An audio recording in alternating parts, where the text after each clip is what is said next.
Hi, my name is Len Bland. I'm the CEO of Nano Gas Environmental.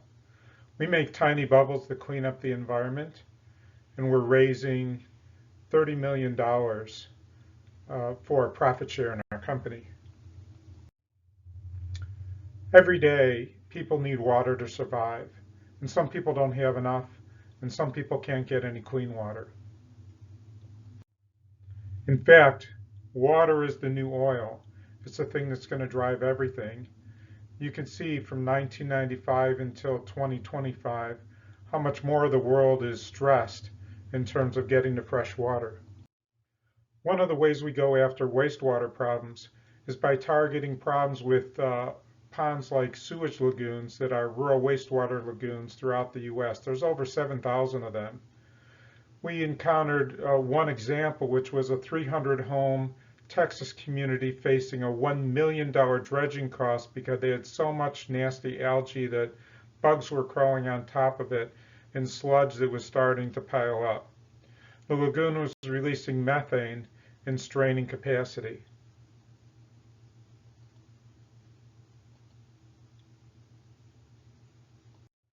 What we do is we create a solution with nanogas nanobubble system that creates over 2 trillion nanobubbles per gallon. We provide a comprehensive solution. So when we looked at that lagoon, we did bathymetric sludge testing, water analysis. We selected the right bacteria, used our clog-free solution, and automated the process to provide oxygen to bacteria to eat up all that sludge and clean up the algae. The community saved over $900,000. The methane was gone and the algae was gone. Methane disappeared in the first day and the algae disappeared in 4 days. We didn't get a good picture until the 10th day. But the real savings was that the sludge reduction added 36% more capacity. That enabled fish, turtles, and sandhill cranes to take advantage of the pond and thrive. This opportunity and opportunities like them are created through distributors. Our distributor Alpha Omega Resources found this one. They're part Cherokee, and they've identified 2 more communities in need of similar kind of help. Another wastewater problem plaguing the world is an oil and gas problem. The oil industry pumps out 12.6 billion gallons of polluted water daily, and a quarter of this is in the US. The water pumped internationally can be even more problematic because it's just released to our waterways. But we have a different way of handling that in the US. The oil industry builds multi-million-dollar saltwater disposal wells. And these saltwater disposal wells, like you see here, they're well done. And they clean up the water somewhat by separating the oil and water because what the oil industry is really after is the oil. And then they use hazardous chemicals to try and treat the water. The problem is that the treatment is oftentimes incomplete, sometimes leaving oil and sometimes leaving corrosive chemicals like iron sulfide and hydrogen sulfide. And so like this location here. The problem is that when you dispose of this water that is high in iron sulfide and hydrogen sulfide, or just any water, down into saltwater disposal wells, you lubricate the tectonic plates. And that's causing earthquakes. And Oklahoma and Texas are being forced to do something about that. Another problem in the oil industry is that they leave behind shut-in and abandoned wells. Those create a multi-billion-dollar environmental liability that could be leaking methane. Here you could see an example of just a single county in West Texas with every red dot being a shut-in or abandoned well. We apply our nanobubbles to treat these oil industry wastewater problems as well. This is just a reminder of what that water looked like. And here is a reminder, you can see what we've done with it following treatment. This water becomes reusable by the oil industry instead of using fresh water. So what we enable them to do is recover the oil, reuse the water, replace fresh water, and reduce the corrosion and operating costs of the saltwater disposal well are eliminated entirely. Oil companies need this kind of treatment all around the world, and we're currently talking with a large South American oil company, and we're going through a distributor, Wellnose, who sells oil field chemicals. They've got a terrific relationship with this company who's looking at us for a pilot, a demonstration pilot, doing the things we've already done, and then they're really anxious to lower their maintenance costs and clean their water. And we think that we'll be able to get that contract started. We'll be successful with the pilot. We'll get the contract started. It'll be worth $10 million a year by the end of our second year. And then following that, they had 3 more locations that could make the entire company generate $45 million a year for us. And that's just one oil company.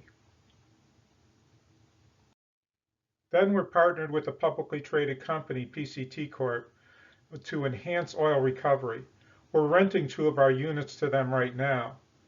And we did some lab testing with them, and we looked at a process without nanobubbles, just using salt water, on a plug of earth you can see there in that bottle that has oil in it.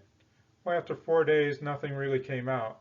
But when we put in the nanobubbles and we went the same 4 days, you could see how much oil came out.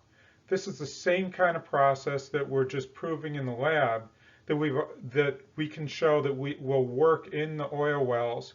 And so without doing fracking, without using any chemicals, we can create more oil until we're off of the oil. I'd like to tell you a little bit about our management team. We're all seasoned executives. I've co-founded Patra Corp. They do back office processing for insurance agencies and brokerages, and they've been growing at 30 to 60% a year. I sold off for 600 times my investment so I could focus on nano gas technologies. I also run Concept Equity Group. We prepare entrepreneurs for investment and have helped them raise millions. Jeff Hardin, our chief scientist, is a 6-time successful serial entrepreneur. He noticed that people were dying from AIDS in the 80s. And he said they need money to help support their drugs, so their medicine. And so he began working with the CDC, and he started buying their life insurance policies. He said, wow, this is really an impressive business. And he was the first one to create a company that was institutionally funded, a viatical settlements company, to buy life insurance.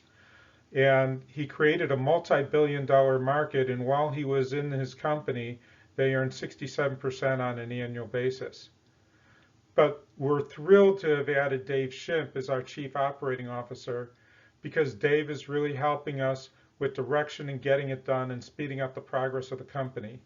And he's done it before. He was a senior manager at McKinsey & Company, where he was a key advisor on the largest bankruptcy in the history of the US. He's been with startups before too, where he grew a startup from 195 employees to 3,000 employees. And he had his own agricultural startup company, Pegasus Solutions. I'd like to tell you a little bit about how we make money. First of all, let's look over here. If we rent 1 unit, we can earn $700,000 a year with a cost of goods sold of $91,000 and a gross profit of $621,000, generating a gross margin of 87.5%. That gross margin is big because we own the equipment, we don't sell it. But the great thing is we can earn an equipment payback in as little as 5 months. In addition to that, if we have 1,000 units out, both smaller units like that and larger units, by the end of 5 years, we could be generating revenue of $400 million and EBITDA of over $200 million. If we do that, for the average token holder, that could generate a return of 19 times their investment, or an 86% internal rate of return. With this kind of model, we're going to use your investment primarily for equipment. Then we'll be spending on licensing, R&D, sales and marketing, operations, and acquisitions to grow the company. But it gets even better. This is a platform technology. We're only starting with the markets that are very large, we deliver a high value to the customer, and we have a unique selling proposition. We think there could be other markets like that, like mining, like possibly hospital sanitation. And we know there are other markets where the value to the customer isn't quite as much. And so we've decided not to start there, but those could be opportunities in the future, like growing fish faster and growing agriculture. Won't you join us in helping make the world a better place and helping us get our technology out to clean up wastewater problems around the world?